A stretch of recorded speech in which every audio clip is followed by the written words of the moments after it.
नमस्कार भैया और बहनों।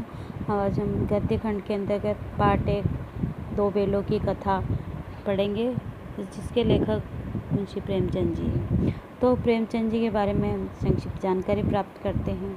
इनका मूल नाम धनपत राय। इनका जन्म सन 1880 में लम्ही गांव में उत्तर प्रदेश में हुआ। इनकी प्रमुख रचनाएं सेवा सदन, प्रेमाश्रम, रंगभूमि, निर्मला, कायाकल्प, गबन, कर्मभूमि, गोदाम एवं अन्य है। इनकी मृत्यु सन 1986 में। प्रेमचंद हिंदी साहित्य की नामचीन हस्ती है। इनका बचपन अभावों में बीता। स्कूली शिक्षा पूरी करने के बाद किसी तरह से बीए किया। एमए करना चाहते थे, परंतु जीवन व्यापन के लिए नौकरी करनी पड़ी। असहयोग आंदोलन में सक्रिय होने के कारण सरकारी नौकरी छोड़नी पड़ी।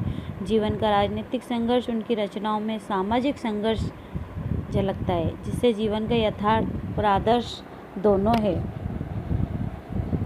तो अपन शुरू करते हैं पार्ट 1 दो बैलों की कथा।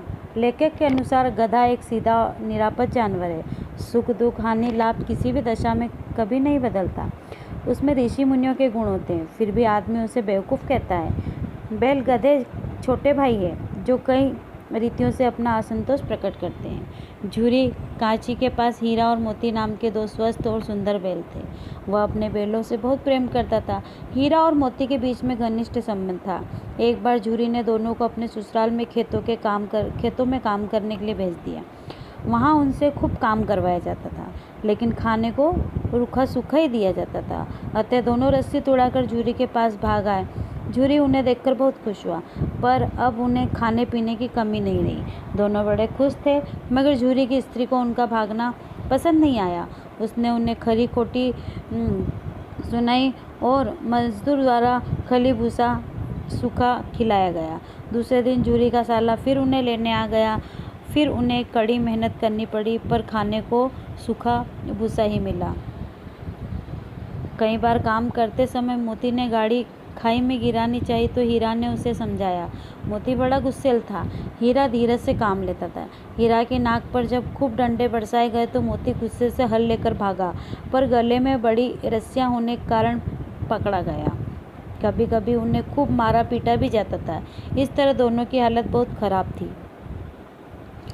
वहाँ एक छोटी सी बालिका रहती थी। उसकी माँ मर चुकी थी और उसकी सौतेली माँ उसे मारती रहती थी, इसलिए उन बैलों से उसे एक प्रकार की आत्मीयता हो गई थी। वह रोज़ दोनों को चोरी छिपे 2 रोटियां डाल जाती थी। इस तरह दोनों की दशा बहुत खराब थी। एक दिन उस बालिका ने उनकी रस्सियाँ खोल दी, तो दोनों बैल भाग खड़े हुए। झूरी का साला और दूसरे लोग उन्हें पकड़ने के लिए दौड़े, पर पकड़ न सके। भागते भागते दोनों नई जगह पहुँच गए। झूरी के घर जाने का रास्ता वे भूल गए। फिर भी बहुत खुश थे। दोनों ने खेतों में मटर खाई और आज़ादी का अनुभव करने लगे।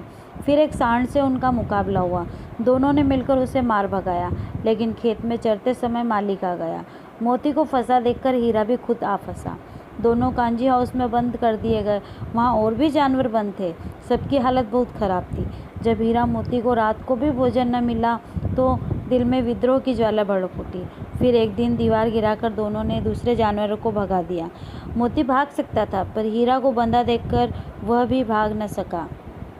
कांजी हाउस के मालिक को पता लगने पर उनसे मोती की खूब मरम्मत की और उसे मोटी रस्सी से बांध दिया। 1 सप्ताह बाद कांजी हाउस के मालिक ने जानवरों को कसाई के हाथों बेच दिया। एक दड़ियल आदमी हीरा मोती को ले जाने लगा। वे समझ गए कि अब उनका अंत समीप है। चलते चलते अचानक उन्हें लगा कि वे परिचित राह पर आ गए। उनका घर नज़दीक आ गया था। दोनों उन्मुख होकर उछलने लगे और दौड़ते हुए झूरी के द्वार पर आकर खड़े हो गए। झूरी ने देखा तो खुशी से फूल उठा। अचानक दड़ियल आदमी ने आकर बैलों की रस्सियां पकड़ ली, तो झूरी ने कहा कि वे उसके बैल हैं, पर दड़ियल जोर जबरदस्ती करने लगा। तभी मोती ने सींग चलाया और दड़ियल को दूर तक खदेड़ दिया। थोड़ी देर बाद ही दोनों खुशी से खली भूसी चूनी खाते दिखाई पड़े। घर की मालकिन ने भी आकर दोनों को चूम लिया।